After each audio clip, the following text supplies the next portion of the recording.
Hello, this is the Peggy Smedley Show coming to you live from CES. And as always, we have a great guest. My next guest is going to be talking about some really interesting piece of technology that's being showcased right here at CES.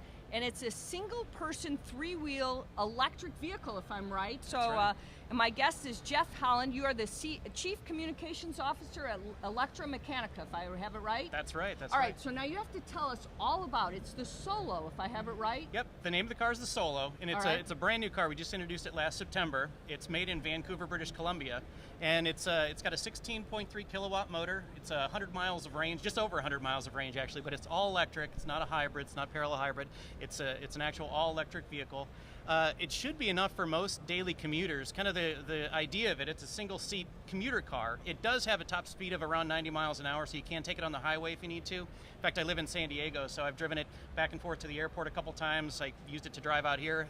Get out of here. I want to see. I've seen this. I've seen a picture of this, which is really exciting, but I want to see you on the highway with this. Yeah. And people been honking at you going, this is awesome. Yeah, people ask if it's dangerous because it's a small, commuter car. It's a single-seat commuter car, but it looks, and people say, well, is it dangerous? Is it safe and that kind of thing? And it's like, well, the most dangerous thing is when you're driving down the highway and people are taking out their camera phones and taking pictures of you driving and waving. They're and distracted driving. They're like doing that. They're not supposed to have their phones out doing exactly, that stuff. Exactly. Yeah, in fact, in California, it's illegal to do that, but it doesn't seem to bother a whole lot of people that I pass on the freeway with. Maybe with the you Solo need to have car. a sign in your window. That's Yeah, please distracted no. driving. No Exactly. pictures. Yeah, please no pictures. Yeah, but it does draw a lot of attention. It's kind of a unique product. Hopefully, you can show a couple pictures of it, or even video. But it's very unique. I've taken it around the neighborhood, driven around downtown San Diego, and the looks and the thumbs up and the smiles that you get. I mean, the smile factor is like a plus 10 because people just think it's such a cute, interesting, unique little vehicle. Well, what is the point of this? I mean, is it you trying to get sustainability, the cost savings for? Well,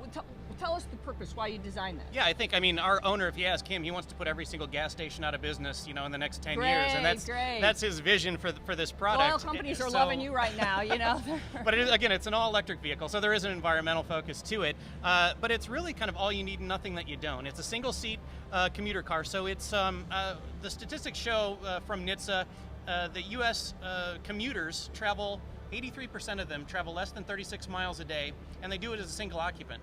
So for the overwhelming majority of people, it's really all that you need. It's got 10 cubic feet of storage in the frunk and the trunk, and the front is where the internal combustion engine typically would be. But that opens up, and you could fit a briefcase in there. You can fit your luggage if you're going to the airport. You guys needed to bring some pictures. If you couldn't have brought Solo here, I needed some real pictures to show everybody. That's right.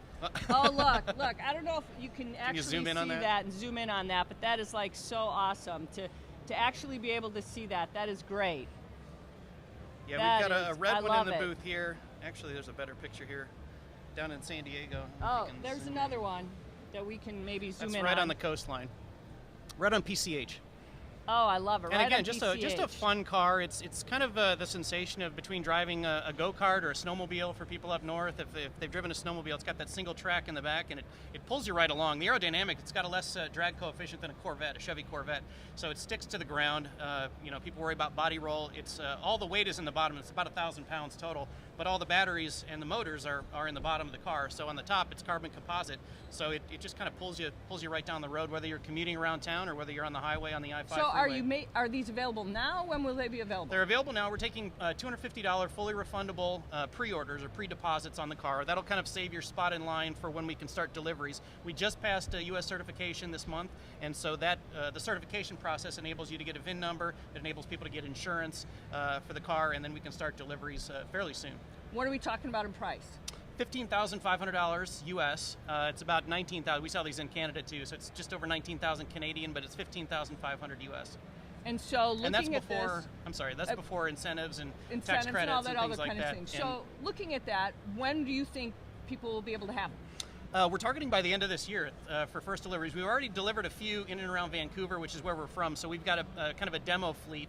In fact, we deliver one to a local coffee place up in Vancouver, and they use it as their delivery vehicle. So, and if they're doing DoorDash or something like that, they need to deliver something to somebody's house. They put the branding and the signage on the side of the car, and it gets a lot of attention. And they put the coffee and the donuts and the whatever, and they deliver it to somebody's business or their house or whatever. And it's really paid off for them. So charging is a typical charging station that you would have like in your house and typically what you're doing? Yep, it's got a J1772, which is the universal charger, so you can plug it into a 110 at your home. If you got a 220, it charges even faster, but about 3.5 hours on a 220 charge, and that's if it's totally depleted down to zero, which it probably won't be most often. I mean, I've driven it for about a week. It still has about 80% charge on it. So, but if you need to, you come in at night, you plug it in at home. In California, there's an abundance of charging stations all over the place, whether you're at work or at a charging station at a mall or at a Walmart.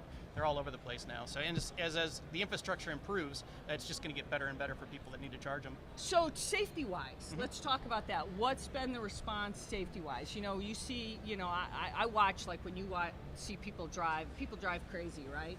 What do people feel about getting in these and saying, do they feel comfortable about them? I mean, people are on motorcycles, they don't wear helmets. In some states, you don't have to. What's the feel of this as a single... Safety-wise, I mean, it's got dual frame rails in the doors, so you've got side protection.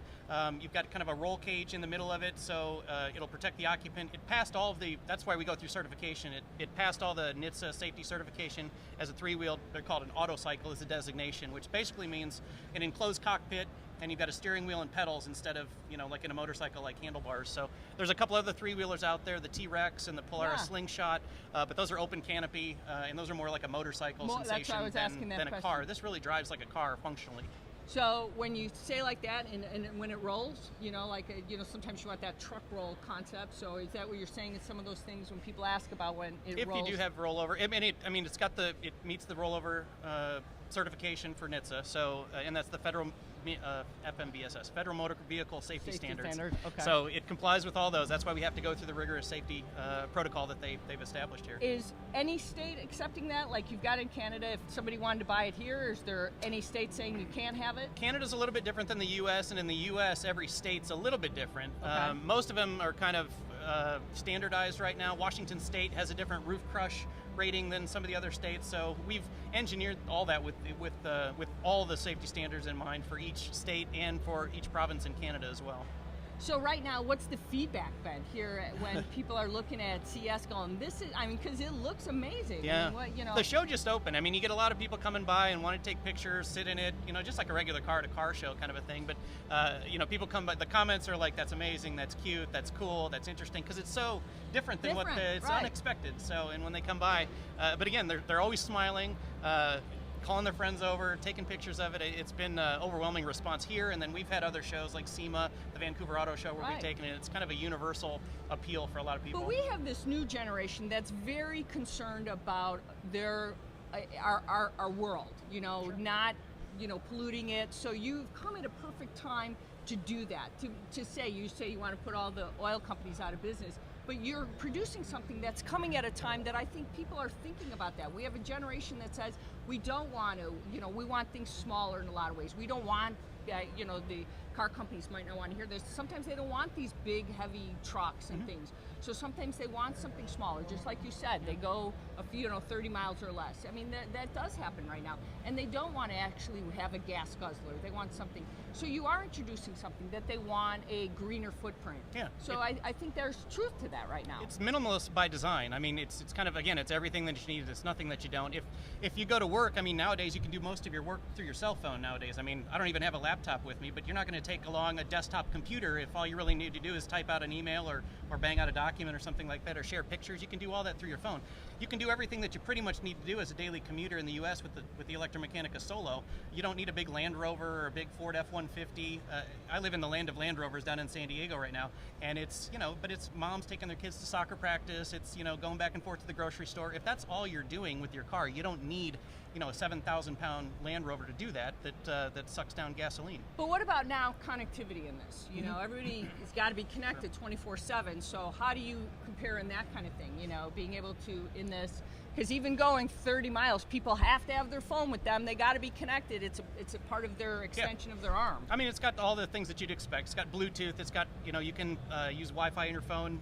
If you need to be connected, you can obviously do that and charge your phone. It's basically a big battery. So if you need to charge anything like your electronics or your laptop, you can certainly do that. We're working with a couple companies that are actually here at CES on things like induction charging, autonomous driving. So that's coming. That's not in this one right now. I think at least for the initial run, you know, our owner really loves the driving experience and to be kind of hands-on with it, but those types of things are coming. You see here at CES, and we're going to be a part of that. Autonomous driving. You think you're going to make this even autonomous? Wouldn't that be What cool? will people be doing? I mean, I want Probably to on their know phones what like will we're they be talking doing. about. If this is Watching a autonomous movie. driving, oh my goodness. I mean, Yeah. what? You just be sitting in your car saying, just take me to work. I've got you a know? friend, he's got a Tesla Model S, and he kind of lives, he's got two houses, one in Seattle and one down in San Diego, and he drives back and forth, not regularly, but once every couple months he'll drive his Tesla all the way up to Seattle. Now he has to stop and charge every so often, but when he does, he says he just, kicks on their little autonomous driving, I don't know what their system is called, but he just plugs in and watches a movie and, relaxes Model the whole S, time. he's happy. He's happy with that. Yeah. So looking at this, any colors that you can get it? I mean, everything typical? Yeah, the typical color palette. If you go online at smallev.com, you can look at the color palette. You can put a pre-order down. Again, it's $250, fully refundable. If you don't like it or something changes by the time you get delivery, you can certainly pull out of that. But it's the color palette is black, white, red, and gray right now. Black, white. And typical colors.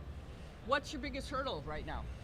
Well, I think the biggest hurdle is going to be just like Tesla goes through with the direct-to-consumer deliveries. We're setting up a dealer network right now in certain cities around the country. So once we that's the next big hurdle for us to get through. We've got the car out, we've got production units, we've got the demo fleets, pre-production, we've got the order bank. Now it's just a matter of getting these out in the hands of consumers so they can drive them around and get the same kind of looks that I get when I'm driving mine around in San Diego. I can't imagine. So how often are you driving it right now? Every day.